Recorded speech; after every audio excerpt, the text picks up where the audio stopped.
জানেন কি, এই রাজবাড়ির সুড়ঙ্গ নিয়ে বেশ কিছু লোককথা প্রচলিত আছে। এই সুড়ঙ্গটি নাকি সরাসরি ঘাঘর নদী বা দূরবর্তী কোনো সুরক্ষিত স্থানের সাথে যুক্ত ছিল। দেশের এই রাজপ্রাসাদটি তৈরি করা হয়েছিল এক বালতি হিরে আর মহামূল্যবান রত্ন বিক্রির টাকায়। সাধারণ টুপি বিক্রি করে কতটা ধনী হওয়া সম্ভব? এতটাই যে এত বড় একটা প্রাসাদ নির্মাণ করা যাইতে পারে। Red bricks hold the afternoon sun. White marble stairs, a story spun. যেখানে পা রাখলে আপনার মনে হবে আপনি ফিরে গেছেন 100 বছর আগের কোনো রাজকীয় গল্পে। Dust motes dance in the halls of Tajahat. চলুন জেনে আসি 100 বছর পুরাতন এক আভিজাত্যের ইতিহাস সম্পর্কে। One more season the arches stand. One more memory in this quiet land. One more এই echo. প্রাসাদটির মূল আকর্ষণ হলো ইতালীয় মার্বেলের সিঁড়ি। Golden light on এই sleeping রাজপ্রাসাদটি তৈরি হতে প্রায় 10 বছর সময় লাগছিল, আর যেটাতে শ্রম দিচ্ছে প্রায় 2000 মানুষ। 19 শতকের শুরুতে মান্নালাল রায় এই জমিদারির পত্তন ঘটান, যে কিনা সোনা আর হীরার ব্যবসায়ী ছিল। তিনি পাঞ্জাব থেকে আসছিলেন রংপুরের এই অঞ্চলে। 1897 সালের ভূমিকম্পে ভবনটি ধসে পড়লে গোবিন্দলাল রায় মারা যান। টুপি, যেটা তাজ, মান্নালাল তিনি হিরে ও অন্যান্য মহামূল্যবান পাথর খচিত আকর্ষণীয় তাজ বা মুকুট তৈরি ও বিক্রি করতেন। চমৎকার টুপির হাট বা বাজার বসায় পরবর্তীতে জায়গাটার নাম হয় তাজহাট। গোপাললাল রায় বাহাদুর পরবর্তীতে এটাকে পুনর্নির্মাণ করেন। যেইটা ঢাকার আহসান মঞ্জিলের একটা রংপুর কপি।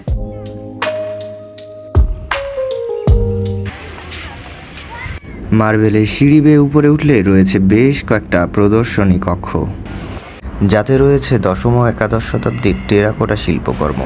এখানে রয়েছে বেশ কিছু পাণ্ডুলিপি যা লেখা হয়েছে সংস্কৃত ও আরবি ভাষায়, যার মধ্যে রয়েছে মুঘল সম্রাট আওরঙ্গজেবের সময়ের পবিত্র কুরআন সহ মহাভারত ও রামায়ণ। রঙ্গপুর দর্পণ বর্তমান বাংলাদেশের ভৌগোলিক সীমানা থেকে ছাপানো প্রথম পত্রিকা। More echo across the floor. এই প্রাসাদে আছে একটা গোপন সুড়ঙ্গ, যা নিয়ে অনেক জনশ্রুতি প্রচলিত আছে, তবে নিরাপত্তা ও সংরক্ষণের খাতিরে এই সুড়ঙ্গের মুখ বর্তমানে বন্ধ করে দেওয়া হয়েছে। These walls hold memories untold. আর এই রহস্যময় সুড়ঙ্গের ব্যাপারটা আমার মাথায় গিজ গিজ করতেছে, পরে দেখে নিচ্ছি বিষয়টাকে।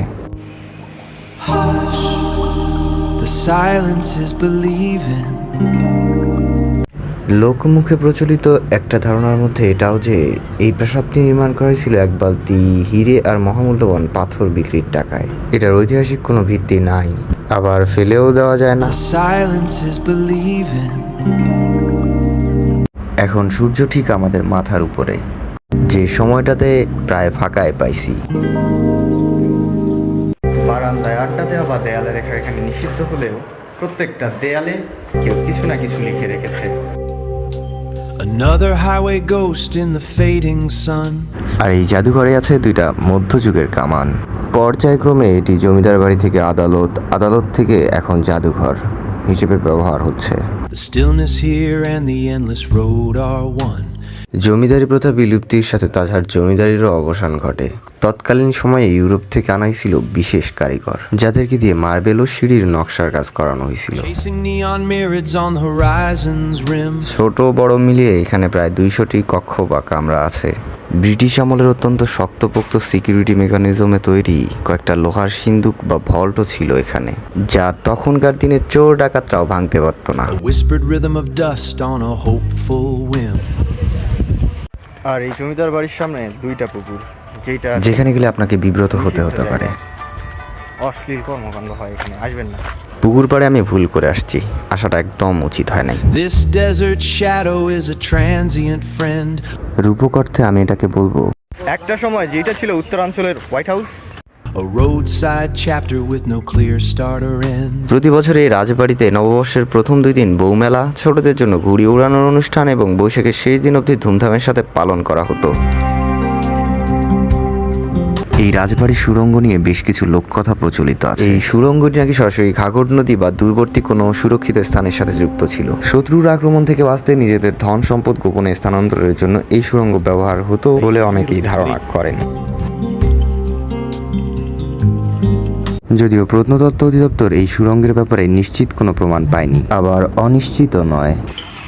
বিষয়টা অস্পষ্ট, তাই রহস্য থাকবেই। 1917 সালে প্রায় 15 লাখ মতান্তরে 1.5 কোটি টাকা ব্যয়ে এই প্রাসাদটির নির্মাণ কাজ শেষ হয়। আর যেভাবে যাবেন এখানটায় নিয়াত করে বাড়ি থেকে বের হতে হবে আগে।